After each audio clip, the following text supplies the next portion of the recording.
Hello, football family. Welcome into Huddle It Up Films. Today, very special day for me. Somebody I have on the program whose work that I really enjoy. You might know him as simply AS10. Call him Alex. Either way, he's on the program with me today. How you doing? How's it going? Fantastic. Thank you for having me. Just looking forward to talk some Ravens football. I'm ready for it. It's my pleasure. Yeah, it's that time of the season. That's part of the reason I'm enjoying having people on the program. And today we're going to talk about somebody that you know very well, Hollywood Brown. And I think he's kind of under the radar because so much is going into the new receivers that we've had, the upgrades on the offensive line. And it's kind of like, oh, yeah, and we got Hollywood. So I wanted to dig in with you about him. And my first question to you is, what do you like best about Hollywood Brown's game? And how Marquis fits in with the Ravens culture and with Lamar. Like, is there one or two things particular that you like about him? Honestly, for me, the speed. I know that's what we all know about him, but for me, I saw when the screw came out last year, we saw his speed. We saw he burned Minka Fitzpatrick in that Wednesday night game, I believe, against the Steelers. Yeah, Um, afternoon, I think it was. Yeah, that was a weird game. I just love the speed aspect. And even the Browns, the final catch, the way he just got past all those defenders, he was wide open and caught it. I mean, speed kills. We see it with Lamar Jackson. We've seen it with Tyreek Hill. He's a game breaker. And I honestly think he's being underrated by fans and like NFL fans in general. And how he fits with the culture, I mean, the whole Florida vibe. I believe Lamar wanted him to get drafted by the Ravens. So it was a perfect fit. Yeah.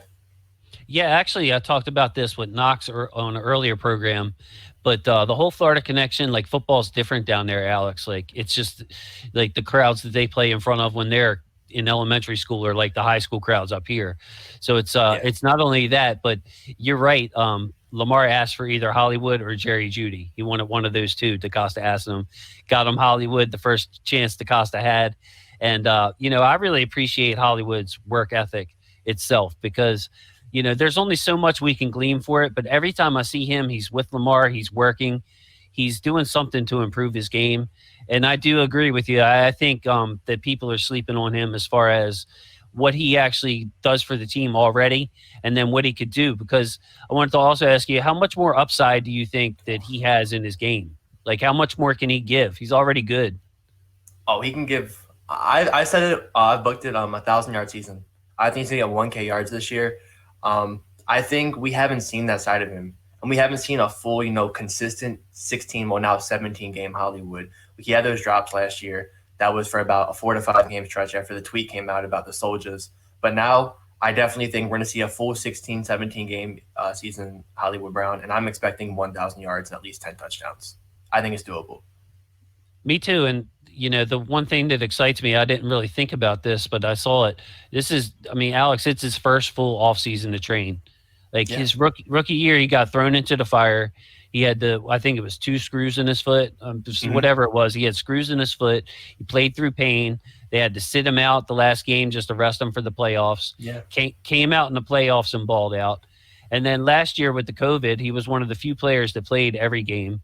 Yep. He was there through the tough times. We've seen him just come up big in the playoffs, and that's the Every one game. the one knock that I have on Hollywood. It's my honest knock is I think that he gives up yak because he knows himself. He doesn't want to get beat up Hmm. over the middle, and maybe there's some routes that he doesn't run or the coaches don't ask him to run because he's a really good route runner. But in the playoffs, man, you see him turn up that intensity. And that's Yeah. something that, like, I want to see week 2 versus the Chiefs. I want to see it all, sprinkled in. If we're winning by 30 points, yeah, man, run out of bounds. But I think that there is a big upside to his game. The bigger he gets, the more confident he gets. The speed will always be there for him. So I love Hollywood Brown. So yeah, the speed and the upside as far as like, can you see him improving any part of his game? Well, I I think I guess saw it. I'm sorry. I was going Yeah. to say, I guess the catches were like, or the drops were an aberration. But aside from that, like, Yeah, I mean, every receiver drops it, but I think I saw an improvement in the 2 playoff games last year. Against the Titans, we were using them in a different way.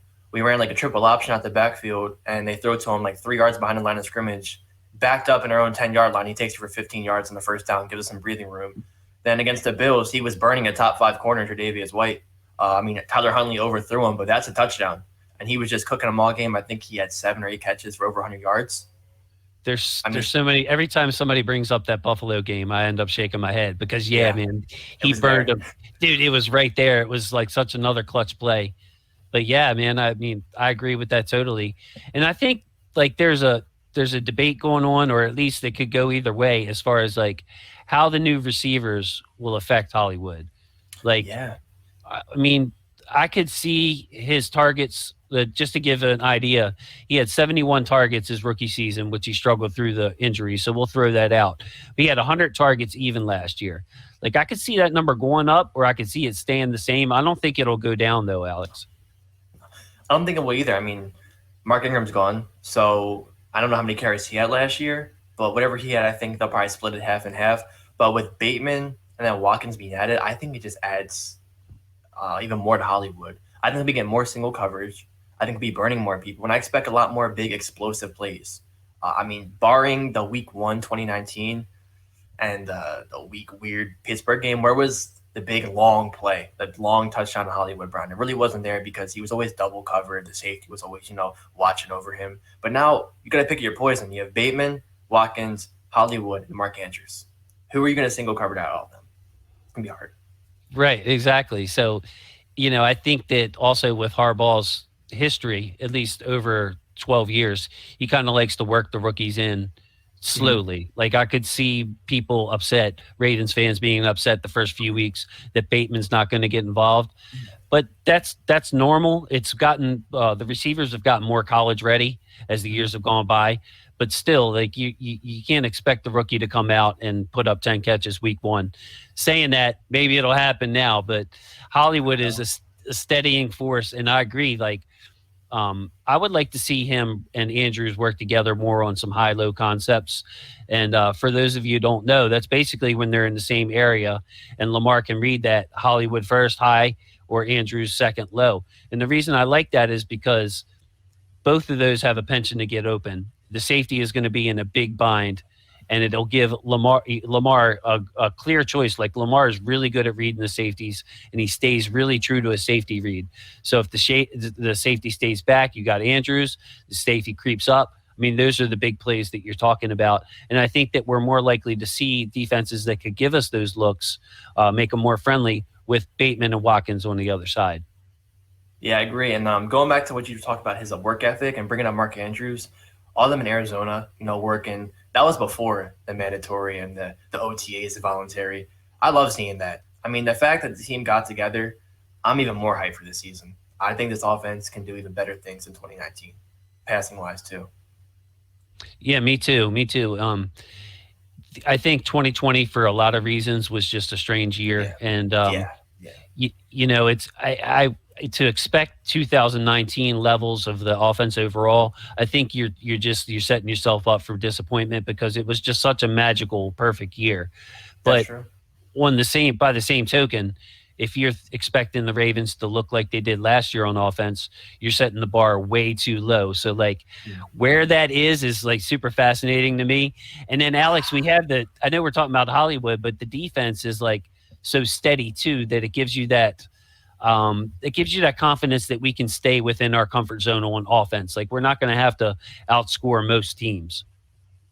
And week two, we were talking about it before. Week two, that's kind of the big test in outscoring. And I look at teams in our division who are playing. There's not a lot I can see us having a shootout with per se. I do trust our defense. Just although it seems like every single year in the back end of the season, the secondary there's injuries. But I think with drafting, I got faith in them. But I'm like I said, I'm hyped for the season. I cannot wait. Me too. I think it's a great season. Now I want to run. I left out of times. I've run like a long shot idea past people, like just to see if you disagree with me on this. But Okay.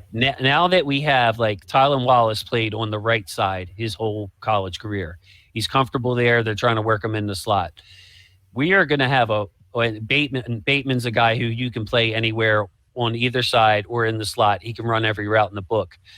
Like, can Hollywood play on the left in on the X receiver position? Because I saw him do that a few times in against their number two corner, and their number two corner was overmatched. He ran those long, deep dig routes across the middle of the field. Do you think Hollywood has the ability to get off a press and to be able to have some position versatility now that we have other receivers who can fill in at the Z receiver. Not the past 2 seasons, honestly. I'm saying no to that, but this season, I think so. I really do. Like just the way he's been working out, the way that he's shown to the fans. I think he can. Now, will the Ravens let him? That's always a question. The coach, I don't know, but I think he can as a player. Coaching, I don't know what they're gonna do. I hope so. I would like to see it. Like if like Pittsburgh, for example, they always play Hayden on the left side of their defense. So Hayden's always over Hollywood. Well, the other side, they lost Steven Nelson, they lost Yep. Hilton. So like if cornerback two is their weakness, say Sammy's not in there, Bateman's still developing, I could see the Ravens say, hey, let's roll with Wallace or Bateman on the right side and just exploit and use Hollywood. Let's target them 10 times against their number two cornerback because we know Hayden is a left cornerback. Yeah, I'm all for it. I mean, Hayden also is to get there in age, but he still has that just head of a good corner. But Hollywood, he also cooks Minka too. So that they don't put Minka over there, Minka does not have a good time trying to play with Hollywood. So I'm all for it at this point now. It's funny, man. Like one other side note, Ken McCusick pointed this out to me. If Hollywood doesn't burn Minka week one so bad, then he's probably still playing corner for the Dolphins and not safety for the Steelers. Yeah. Which is like one of those like when we hurt what's his face, the Steelers quarterback, and then Ben came in and took over. Maddox. We heard Tommy Maddox, and then we had to deal with Ben for 15 years. So it's kind of like if Hollywood didn't burn Minka, he might still be in Miami, which I find is funny. But to wrap it up, is there anything else that you want to say on Hollywood or any other nuggets that you want to give out there? I mean, with Hollywood, he shows so much love to the fans. I mean, more than just a game. He's a member of the Ravens flock. I mean, when there was fans, he would jump in the crowd with the fans. Stuff like that. I love to see that. And with fans, they didn't have patience with him. But I think this year we're gonna see the well and true Marquis Hollywood Brown. And I cannot wait to see him. One of my favorite Ravens for sure. Yeah, I love Hollywood too. And like I said, I could see his targets going up. I could see his targets staying about the same. I don't think they'll go down. And I think he's been around, I think, 12 to 13 yards per target or yards per reception. I think I could see that number, Alex, going like up to 15 or 16 because when he's open, he's going to be very open. So, big season for Hollywood coming up. I think people are sleeping on him. So I really thank you for coming on and talking it out with me. No worries, man. Thank you for having me. This is glad to happen. Lovely. Yeah, man. And things work out well. I hope to have you on again. And I wanted to take time to thank you for all the work that you do for the flock. That Madden, guys, if you haven't seen what's the correct term for it? A Madden what? Madden concept. Madden concept. If you haven't seen his Madden concept, it's better than the actual Madden concept. Go check it out. Go check out Simply's highlights. Best in the business, always up in his game. I love this man's work, man. So, Alex, once again, man, thank you so much for joining me. No worries. Thank you.